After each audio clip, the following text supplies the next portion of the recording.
வணக்கம், நான் நிக்ஷா பேசுறேன். எங்க இருந்து பேசுறீங்க நிக்ஷா நீங்க? வேலூர்ல இருந்து பேசுறேன். சொல்லுங்கம்மா, நீங்க யாருக்காக சுவாமிஜி கிட்ட பேசணும்? எனக்காக தான். எனக்கு கல்யாணம் ஆகி 4 வருஷம் ஆயிடுச்சு. ம். குழந்தை பிறக்கல. அதுக்காக என்ன பரிகாரம் என்ன செய்யலாம்னு கேட்கலாம். சரிங்கம்மா, உங்களுடைய பிறந்த தேதி, ராசி, நட்சத்திரம் சொல்லுங்க. 16 ஆகஸ்ட் 1980. ம். நட்சத்திரம் சித்திர நட்சத்திரம், துலா ராசி. சரிங்கம்மா, கவலைப்படாதீங்க. இது குறித்து நம்மளுடைய சுவாமிஜி கிட்ட என்ன பரிகாரம் இருக்கு அப்படின்றத சப்தரிஷி வாக்கியம் மூலம் கேட்டு தெரிஞ்சுக்கலாம். சரிங்களா? சரிங்க. சொல்லுங்கம்மா. சொல்லுங்க சுவாமிஜி. நீங்கள் எதாம்மா, நீங்கள் எத்தனாவது குழந்தை? நான் வந்து 2வது குழந்தை. சரிம்மா. நீங்கள் உத்தியோகம் போகிறீங்களா? ஆமா, வேலை செய்யறேன். சரிம்மா. நீங்கள் பிறந்த ஊர்? பிறந்த ஊர் திருவாண்டம், கேரளா. சரி. இப்போ வந்து உங்கள் கணவர் என்ன உத்தியோகம் பண்ணுறார்? அவரு பிசினஸ் பண்றாங்க. சரி. அதாம்மா, இப்போ உங்களுக்கு வந்து ஒன்றும் பெரிய பிரச்சனைகளாக இதில் வரல. சப்தரிஷி வாக்கியப்படி பெரிய பிரச்சனைகள் வரல. ஆனால் எல்லாரும் இந்த 3 வருடம் 4 வருடம் தள்ளிட்டா உடனே அது ஒரு பெரிய ஒரு இடைவெளியாக நினைக்கிறான். கல்யாணம் ஆன உடனே புத்திர பாக்கியம் வரணும், இல்லை 2-3 வருஷத்துக்குள்ளே வரணும், அதுக்கு மேலே போனால் அது ஒரு நீண்ட கால இடைவெளியாக நினைக்கிறா. அது பயப்பட வேண்டிய அவசியம்லாம் ஒன்றும் இல்லை.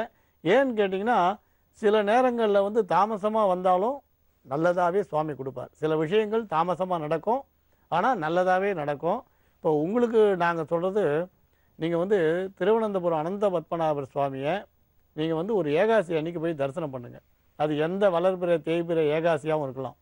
திருவனந்தபுரம் பத்மநாபர் சுவாமியை ஒரு ஏகாசி அன்னைக்கு போய் தரிசனம் பண்ணுங்கள். அவங்க பிரார்த்தனை பண்ணிட்டு வாங்க. உங்களால் முடிந்த பூஜையை அங்கே செய்யுங்க. அர்ச்சனையோ வழிபாடோ உங்களால் முடிஞ்ச பூஜையை நீங்கள் செய்யுங்க. இது ஒரு முறை முடித்த பிறகு திரும்பி நீங்கள் உங்கள் இல்லத்துக்கு வந்து ஒரு 5 சுமுங்களை வர சொல்லி வெத்தலைப்பாக்கு, பழம் உங்களுக்கு கொடுங்க. குங்குமம், மஞ்சள், மங்களகரமான சீப்பு, கண்ணாடி இதெல்லாம் கொடுங்க. கட்டாயம் வந்து உங்கள் விருப்பம் நிறைவேறும். முதல்ல பெண் குழந்தை பிறக்கும், அப்புறம் ஆண் சந்ததி பிறக்கும். வேறு எதுவுமே வேண்டாம். அனந்த பத்மநாபர் சுவாமி தரிசனமும் திரும்பி வந்து இதில் வந்து செவ்வாய் வெள்ளி கூட கணக்கில்லை. நீங்கள் தரிசனம் முடித்து வந்து 5 சுமுகளுக்கு வெத்தலை பாக்கு, தாம்பூலம், மங்களகரமான பொருள், அதாவது வெற்றிலை பாக்கு, தாம்பூலம், மங்களகரமான பொருள் என்னென்ன உண்டோ அதை கொடுங்க. யதாசக்தி ததாபலம்னு உங்களால் எந்த அளவு செய்ய முடியுமோ அதை செய்யுங்க. கட்டாயம் நல்ல செய்தி உங்களுக்கு கிடைக்கும். முதல்ல பெண் குழந்தையும் ஆண் சந்ததியும் வரும். நம்புங்கள், நல்லதே நடக்கும். நிக்ஷா, உங்களுக்காக வந்து நல்ல ஒரு பரிகாரம் நீங்க சொன்னீங்க சுவாமிஜி, நன்றி. தொடர்ந்து அடுத்த நேயர் இணைப்புல இருக்காங்க. வணக்கம். வணக்கம். வணக்கம்மா, உங்களோட பேர் சொல்லுங்க. என் பேர் சசிகலாங்க. சொல்லுங்கம்மா, எங்க இருந்து பேசுறீங்க? நான் போரூர்ல இருந்து பேசுறேங்க. எங்க வீட்டுக்காரருக்காக கேட்கணும். அவருடைய பேர், பிறந்த தேதி, ராசி, நட்சத்திரம் சொல்லுங்கம்மா. அவர் பேர் மனோகர், கேசி மனோகரன். 1964ல பிறந்தாரு. மகரம் மகரம் ராசி, சிம்ம ராசி அவருக்கு. சரிங்கம்மா, என்ன சந்தேகம் குறித்து உங்களுடைய கணவருக்காக நீங்க சுவாமிஜி கிட்ட பேசணும்? அவர் வேலை விஷயத்துல கொஞ்சம் பிரச்சனையா இருக்குங்க. லாரி டிரைவரா இருக்காரு. பெரிய வருமானம் வரல, கொஞ்சம் கடன் பிரச்சனை, உடம்பு சரியில்லை ரொம்ப அவருக்கு. அதுக்காக கொஞ்சம் கேட்கலான்னுட்டு. சரிங்கம்மா, கவலைப்படாதீங்க. இது குறித்து நம்மளுடைய சுவாமிஜி கிட்ட என்ன பரிகாரம் இருக்கு அப்படின்றத கேட்டு தெரிஞ்சுக்கலாம். சரிங்களா? சரிங்க. சொல்லுங்கம்மா. கடன் எதனால வந்தது? பொண்ணுக்கு கல்யாணம் பண்ண சாமி. சரி. அந்த அதுல கொஞ்சம் கடன் வாங்கிட்டோம். சரி. அந்த வேலையை நம்பி வாங்கணும். அந்த வேலை இப்ப கொஞ்சம் சரியில்லை, பிரச்சனையா இருக்கு.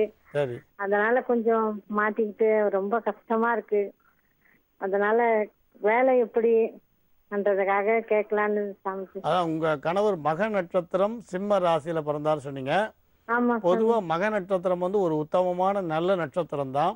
இப்போ கோச்சாரத்தில் சொல்கிறது அர்த்தாஷ்டம சனி நடக்கிறதுன்னு ஜோதிடர்கள் சொல்லுவான். நீ எங்கே போய் கேட்டாலும் அர்த்தாஷ்டம சனி நடக்கிறது, அடுத்து குரு ஜென்மத்துக்கு வரார் அப்படின்னு சொல்லுவான். ஜென்மராமர் வனத்திலே சீதையை சிறை வைத்தது, தீதில் ஒரு 3லே துரியோதன படை மாண்டதெல்லாம் சொல்லுவான். இது வந்து கோட்சாரம். இந்த கோட்சாரம்ன்றது அப்பப்போ மாறும். ஆனால் இப்போ சப்தரிஷி வாக்கியப்படி நாங்கள் சொல்கிறது உங்களுக்கு, இவருக்கு ஏற்ற இறக்கங்கள் இருந்தாலும் கொஞ்சம் பாடுபட்டால் காரிய ஜெயம் உண்டு. கொஞ்சம் பாடுபட்டார்னா காரிய ஜெயம் உண்டு. இப்போ நீங்கள் ஆரோக்கிய குறைபாடுன்னு நீங்கள் பொதுவாக செவர் இருந்தால் பிறகு தான் சித்திரத்தை அழகாக அதில் எழுத முடியும். அதனால் ஆரோக்கியம்ன்றது ரொம்ப முக்கியமான விஷயந்தான். இப்போ இவருக்கு சொல்ல போகிற சில காரியங்கள் பரிகாரங்களை மட்டும் பண்ணுங்கள். நல்ல ஆரோக்கியம் இருக்கும். அதுக்கு அடுத்து கடன் உபாதை நிவர்த்தியாகும். தொழில் சிறப்பாக இருக்கும். படிப்படியாக நீங்கள் முன்னேற்றத்தை நோக்கி போகக்கூடிய ஒரு அருமையான வாய்ப்பு உங்களுக்கு கிடைக்கும். நீங்கள் வந்து ஒரு வளர்பிறை, அதாவது அமாவாசைக்கு அப்புறம் வர சதுர்த்தி அன்னைக்கு மாதத்தில் ஒரு முறையும் அமாவாசைக்கு அப்புறம் 4வது நாள் வரக்கூடிய சதுர்த்தி அன்னைக்கு